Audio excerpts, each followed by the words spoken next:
लालच की दुनिया। एक दिन गांव की एक बहू सफाई कर रही थी। मुंह में सुपारी थी। पिक आया तो उसने गलती से यज्ञ वेदी में थूक दिया। उसे आश्चर्य तब हुआ जब उसका थूक स्वर्ण में बदल गया। अब तो वह प्रतिदिन जानबूझकर वेदी में थूकने लगी और उसके पास धीरे धीरे स्वर्ण बढ़ने लगा।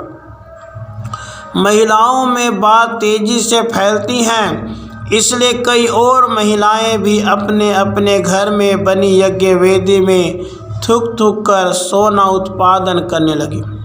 धीरे धीरे पूरे गांव में यह सामान्य चलन हो गया। सिवाय एक महिला के उस महिला को भी अनेक दूसरी महिलाओं ने उकसाया, समझाया, अरे तू क्यों नहीं थूकती? जी, बात यह है कि मैं अपने पति की अनुमति बिना यह कार्य हरगिज नहीं करूंगी और जहां तक मुझे ज्ञात है वह अनुमति नहीं देंगे। किंतु ग्रामीण महिलाओं ने ऐसा वातावरण बनाया कि आखिर उसने एक रात डरते डरते अपने पति को पूछ ही लिया, खबरदार, जो ऐसा किया तो यज्ञ वेदी क्या थूकने की चीज़ है? पति की गरजदार चेतावनी के आगे बेबस वह महिला चुप हो गई। पर जैसा वातावरण था और जो चर्चाएं होती थी उनसे वह साध्वी स्त्री बहुत व्यथित रहने लगी। खासकर उसके सूने गले को लक्ष्य कर अन्य स्त्रियां अपने नए नए कंठहार दिखाती तो वह अंतर्द्वंद से घुलने लगी। पति की व्यस्तता और स्त्रियों के उलाहने उसे धर्म संकट में डाल देते। एक शायद मेरा दुर्भाग्य है अथवा कोई पूर्व जन्म का पाप कि एक सती स्त्री होते हुए भी मुझे एक रत्ती सोने के लिए भी तरसना पड़ रहा है। शायद यह मेरे पति का कोई गलत निर्णय है। ओह, इस धर्म आचरण ने मुझे दिया ही क्या है?